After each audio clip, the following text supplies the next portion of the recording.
In this video, you will listen to a speech about a study, Do Birds Judge Us by Our Gender? You will have 30 seconds to read the questions. You will listen to it once. The answer key is at the end of the video.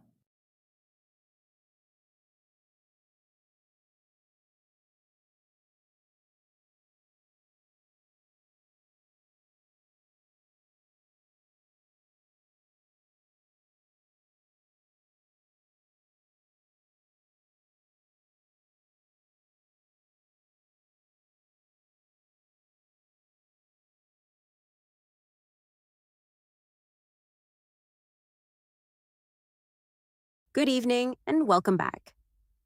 Tonight's story comes from the world of urban wildlife research, and it raises a question that most of us have never thought to ask. Do city birds treat men and women differently? According to a recent study published in the journal People and Nature, the answer appears to be yes. The study was conducted across 5 European countries, the Czech Republic, France, Germany, Poland, and Spain, in urban parks and green spaces. Researchers carefully matched male and female participants by height, clothing, and hair length to eliminate as many variables as possible. Each participant walked in a straight line toward a bird. The researchers then measured the moment at which the bird chose to fly away.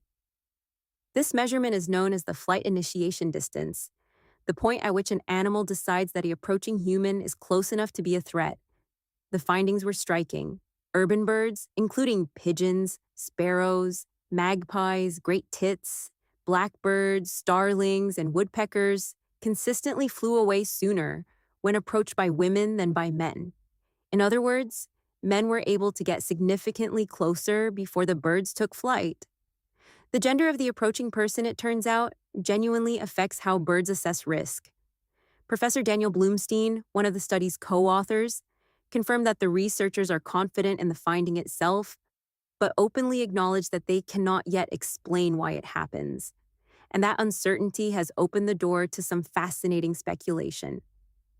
Several hypotheses are currently being considered. One possibility is that birds are detecting subtle biological differences between men and women, such as pheromones, body shape, or differences in gait and movement patterns. Another more speculative theory draws on evolutionary history. During prehistoric times, men were primarily responsible for hunting large game, while women were more likely to pursue smaller prey, including birds. If this is true, birds may have encoded a kind of ancestral memory of female hunters across generations. The researchers themselves consider this explanation unlikely, but they have not yet found a more convincing alternative. Perhaps the most thought-provoking element of this research comes from Dr. Janina Benedetti, another co-author of the study. She points out that these findings reveal something deeply significant about urban animals. They are reading us far more carefully than we ever imagined. While researchers have long assumed a degree of human observer neutrality in behavioral studies, the idea that animals respond to humans as a general category, this study challenges that assumption directly. City birds, it appears, have already classified us by gender. We thought we were studying them. It turns out they have been studying us too.